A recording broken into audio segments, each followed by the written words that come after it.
me speak sometimes says, I don't want to deal with him because it's like following a children's act or a dog show. You know, he gets a little fired up. Well, I do get fired up.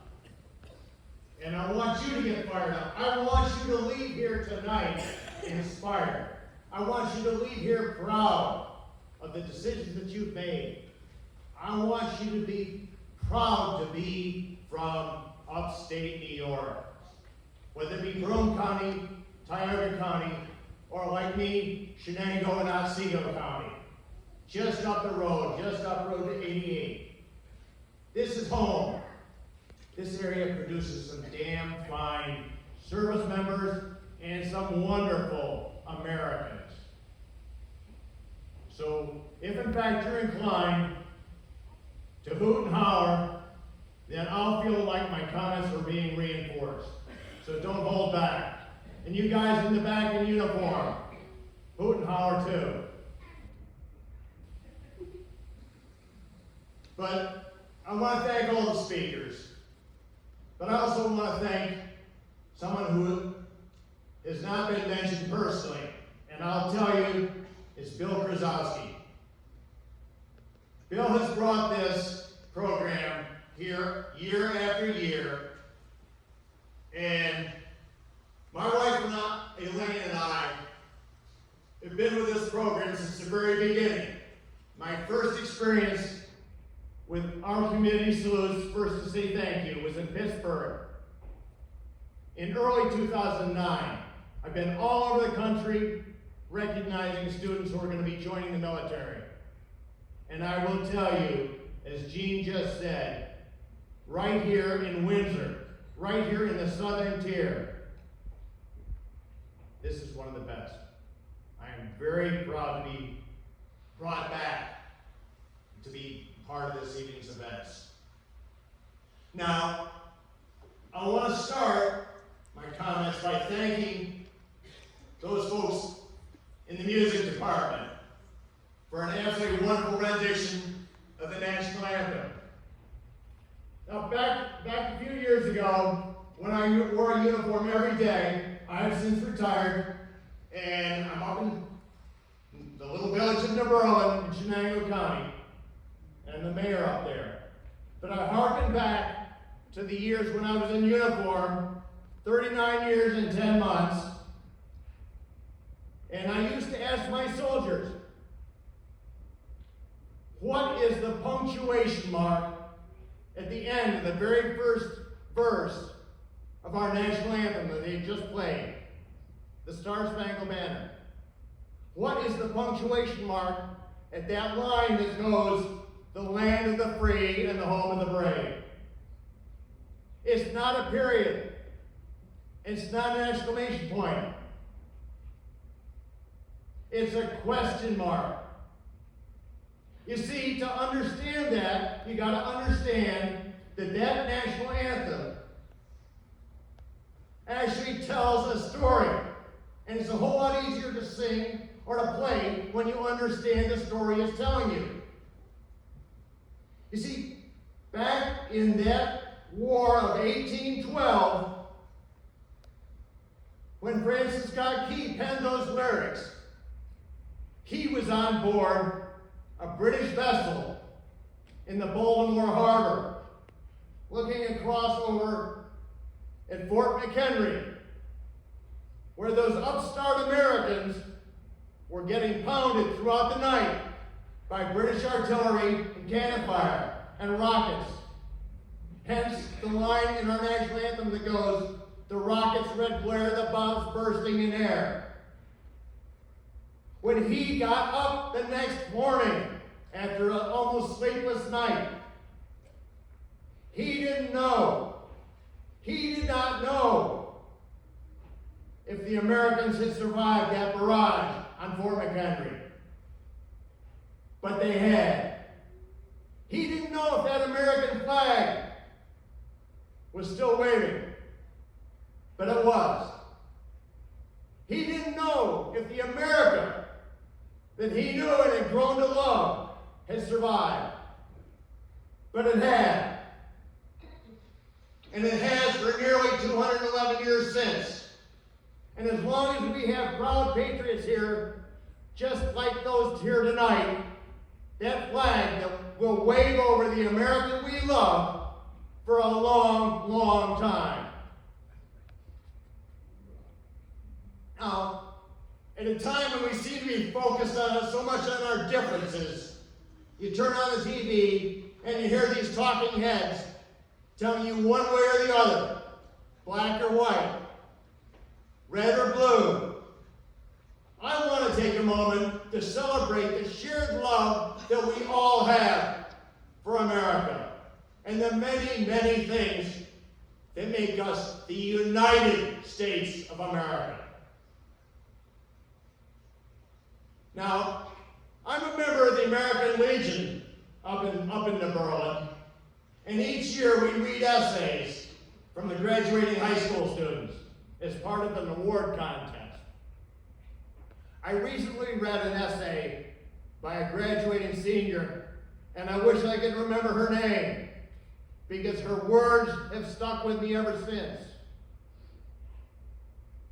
She simply wrote, "The left wing and the right wing are all part of the same bird." Now,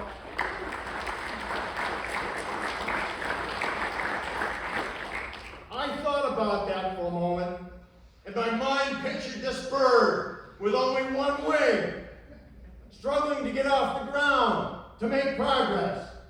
Well, when that bird finally got off the ground, it could merely fly in aimless circles, never moving forward. Like that bird, for America to move forward, to make that forward progress, we must draw upon the power and the balance of both wings working together. I want to remind everybody tonight that America was built on extraordinary actions, extraordinary acts of great heroism, bravery, ingenuity, and as Gene said, compassion, exhibited by ordinary men and women, ordinary Americans, men and women with human flaws, doing extraordinary things, whether they be in uniform or out of uniform. And it's today's ordinary Americans, such as those that we are honoring tonight, who must not allow us to simply point fingers or wallow in the failures of the past. No, it's you folks that must help us move forward together. Okay, now that's enough of the philosophy of Pete Lennon. Let's get on with the business, and I'll get on with the business of honoring our honorees. Tonight, we're here to recognize a decision, an adult decision, and probably the most significant adult decision that many of you honorees have ever made in your young lives. It's a decision that will impact both you and your loved ones for years to come. It's a decision that, if executed properly, over 4 years, or like me, 40 years, will lay the groundwork and help shape your personal, your professional, and your family lives for decades to come. So tonight, I'm been asked to come here and tell you why that was a good decision. But first of all, I want to say thank you myself. I want to join everybody in saying thank you for these young enlistees making that adult decision of their own free will. You volunteered to do something great. So I want to say thank you.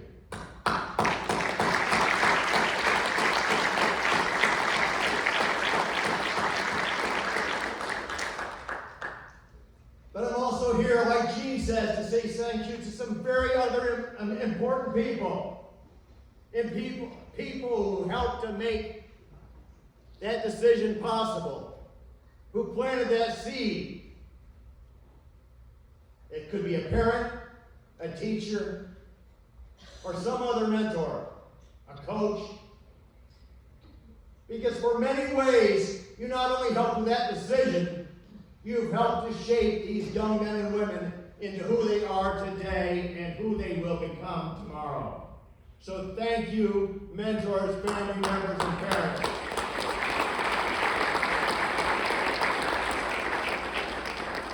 Now, enlistees, you're special.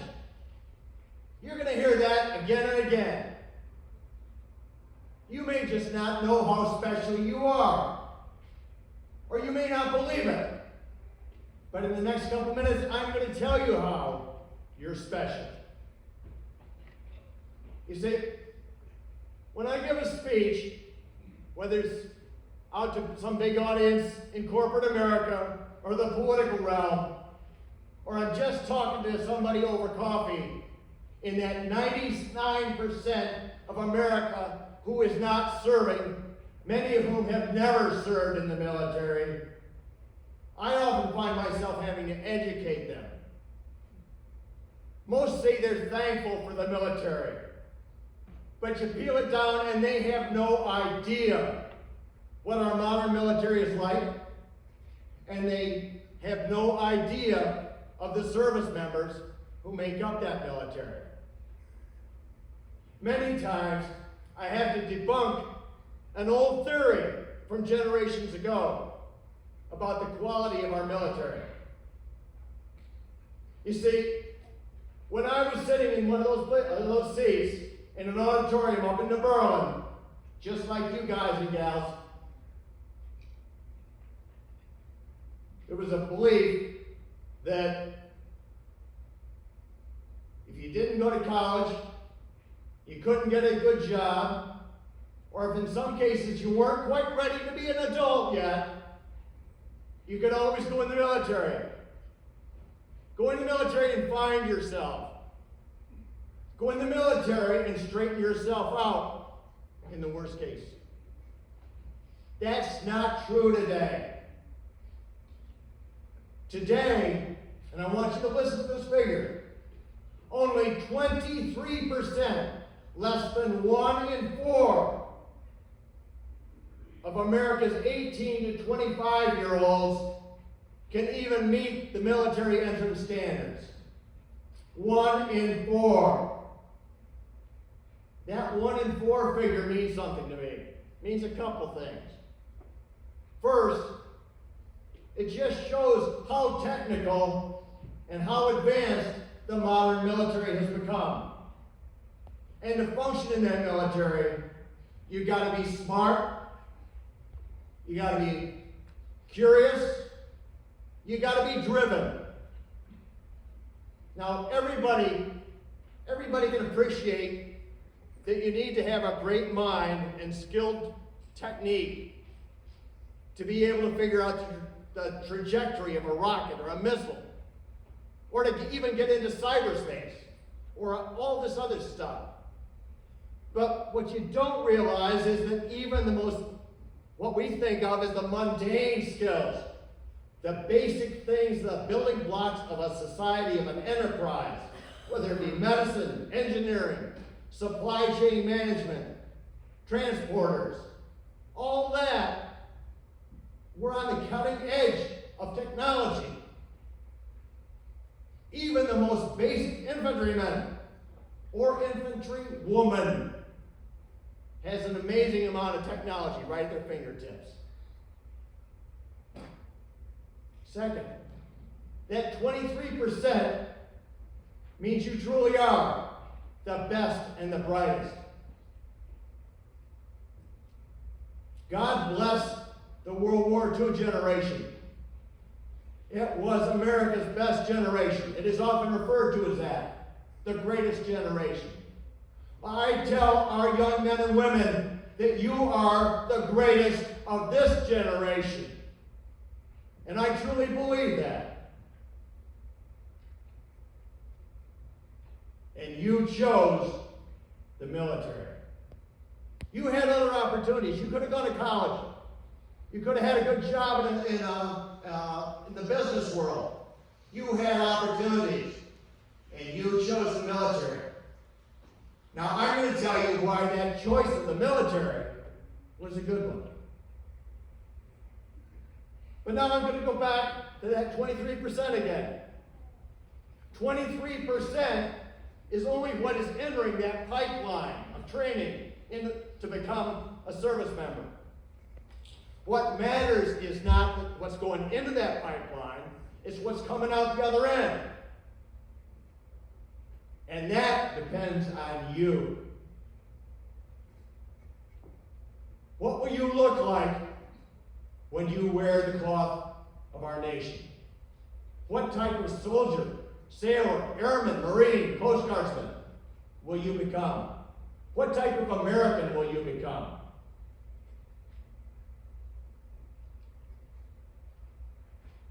Spoiler alert, the you of a few months from now will not recognize the you sitting there tonight. I can pretty much guarantee you that.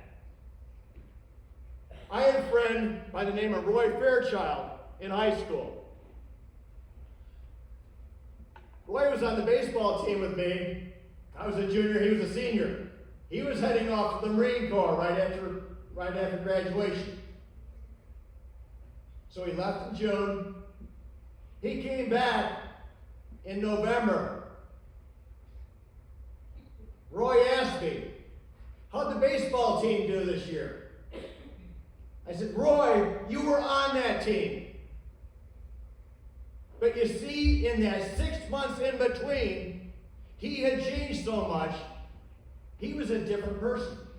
He didn't recognize the Roy that played ball with us just 6 months before. That's how much you will change. Your parents will ask, who is this young man or woman? What did you do with my son or daughter? Well, now that I got your chest all puffed out and your head's about 3 sizes too big, I want to give you a little bit of an idea of how that pipeline works. Gene alluded to it, but no matter what branch of service you go into, you're going to get off that bus on the first day. And you're going to run into a drill instructor or a drill sergeant. And that's when you're going to realize the change is happening. I'm not in high school anymore. Like Dorothy said to her dog in The Wizard of Oz, I don't think we're in Kansas anymore, Toto. Now that drill instructor's job is to do more than just instill military discipline in you, to teach you survival skills or how to march. No, that drill instructor is responsible for taking the raw attributes that you bring, some of which you may not even know you have, and developing them, cultivating them. And they're also going to add in some new attributes. Together, they're going to turn those attributes into your very new service member DNA. My old boss, General Ray Odierno, and I always listen to General Odierno, because not only was he 4-star, but he was 6'8", weighed 250, and with a shaved head and a mean look on his face all the time, so I thought I should listen to him. But he used to call those military attributes, he grouped them into 3: competence, commitment, and character. 3 simple words. Competence means having, sharing, and applying the skills necessary to be a professional.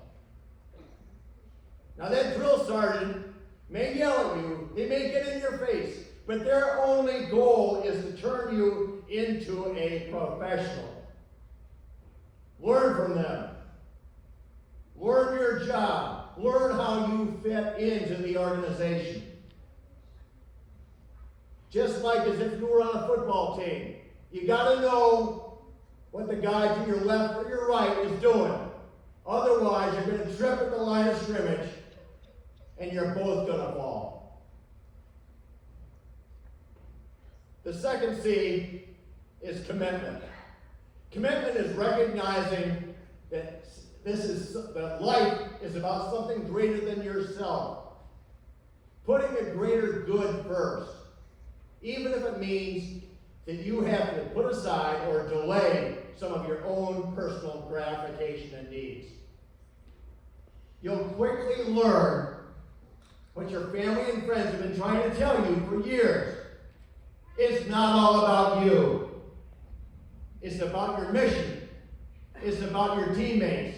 And it's about the honor of the American flag and the American way of life. The American way of life. The Constitution and the rule of law. Now you'll wear that Army flag or that American flag on your uniform. You must wear it proudly for all the world to see, because the world will see. You may be the only representative of America in some foreign land. That is how they're going to judge and how they're going to see America, is your performance and your behavior. Wow, that's a lot of responsibility for a 19, 20, 21-year-old. A lot of responsibility. Now the third C is the most important one. Let me start with a quote about that third C from one of my former command sergeants major. Now, for those of you who don't know about the military, I mentioned command sergeant major, and I see the guys sprinkle out who are in uniform. They're all kind of snickering. A command sergeant major is the senior enlisted leader and advisor to the command. He is the voice, or she is the voice of authority. While some lowly two-star general like me gets a lot of guidance from above, a command sergeant major will tell you they only talk to God. They have God on their speed dial. That's their only source of guidance. Well, Command Sergeant Major Stacy Davis used to sum up things pretty clearly. He was a man of few words. And he said, with a southern accent, "You know, sir, character is pretty simple. It means choosing the hard right rather than the easy wrong. Even when you don't think anybody's looking at you. Because somebody always is." And he's right. Even if that only person looking at you is the one who looks back at you in the mirror. Character is not something that you turn on and turn off. It's 24/7, 365. And it will be tested every day of your life. And it's something you must work at every day of your life. And it's especially important today with social media, because I will tell you that every action finds its way on the internet. Whether it be a wonderful, great, heroic action by a young private, or a stupid action by a colonel or a general, it winds up for the world to see. You can't hide in anonymity. You gotta be special. Now those 3 C's, competence, commitment, and character, will make you special. But they don't come easy. You have to earn them. And when you do, you'll be part of the military family. My military family, the family that I joined in 1977, and have been proud to be associated with that since that time, is not going to lower the bar just so you can get over. That's not what it's all about. That's not the way we work. And it's not the way life works. If we do lower that bar, we'd be letting you down. And more importantly, we'd be letting America down. So that drill sergeant isn't going to be easy on you. They're not going to take care of you. What did I just say? Parents, grandparents, are people freaking out now? They're not, the military's not, well, we've been told they're all going to be taken care of. No, taking care of our service members doesn't help them to grow. It doesn't help them to learn responsibility or accountability. It doesn't help them to pick themselves up after falling down or being knocked down. And it certainly doesn't help them get ready for the challenges and the opportunities of life. No, the military leaders and the military trainers that you're going to encounter throughout your career, whether it be 4 years or 40 years, are not going to take care of you. They will care for you as you grow. But more importantly, they're going to care about you and your growth. And that caring about means letting the process go. Making sure that you stay between the dishes. And you don't go off the rails. And erode your reputation, the reputation of your unit, or the reputation of our country. For in those rare occasions when somebody does go off the rail, military justice is swift and appropriate. And it needs to be. Because you men and you women are our finest treasure. We need to care about you. Now that drill sergeant is going to work with you all hours of the day and night. You're going to wonder if they ever sleep. They're going to be there when you need them. You may not even know that they're there as you're working together to accomplish a mission. They're going to get in your face, but they're going to get you into shape. Physical shape, mental shape, ethical shape, professional shape. And when you feel like you can't go on anymore, when you're just dogged out, that instructor is going to push you just a little harder, a little farther. He's going to help you to move yourself up that hill and over that hill as a part of a team. And when you make it over that hill, that drill instructor is going to be off the side, quietly celebrating with you.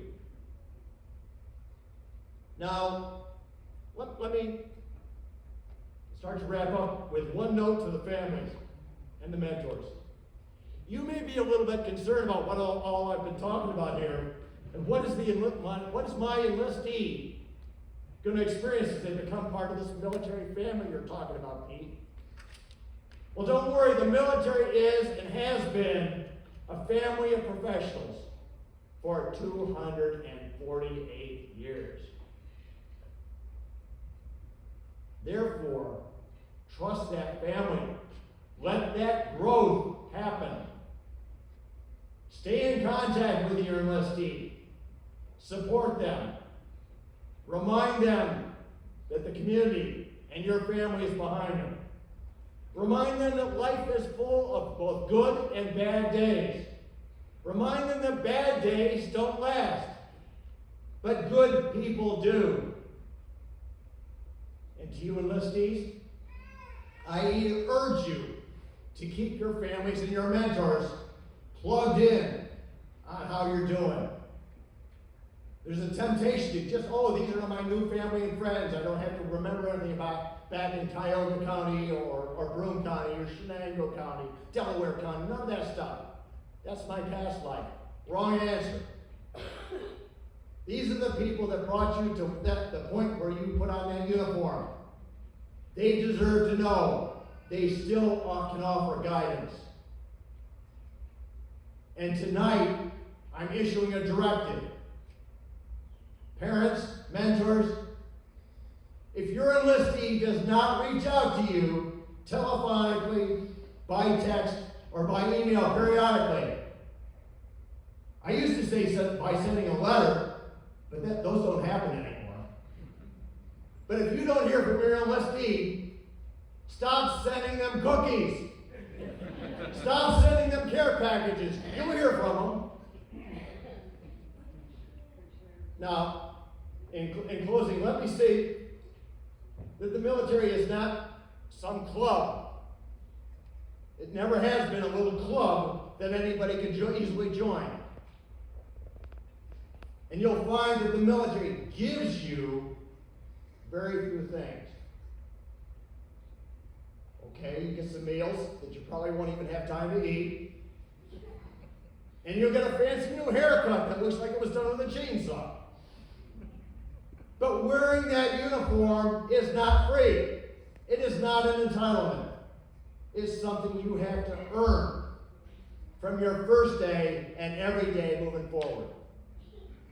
But you can, and you will. I'm confident you will. And at that point, you will be even more special. Now, what are you going to do with all that specialness? Well, that's up to you. But just like this dirt road boy from Shenango County, just up the road, named Pete Lennon, you'll go places that others only dream of going. You'll develop lifelong friendships. You'll have a chance to do things that others can only imagine. You will make history. You will be part of an organization that is amazing in its professionalism and its diversity in the profession of arms, entrusted with the very defense and the security of America. Wow! You will be an American soldier, sailor, airman, Marine Corps, Coast Guardsman. You will be an American hero. And for that, in advance, I say thank you. Thank you very much.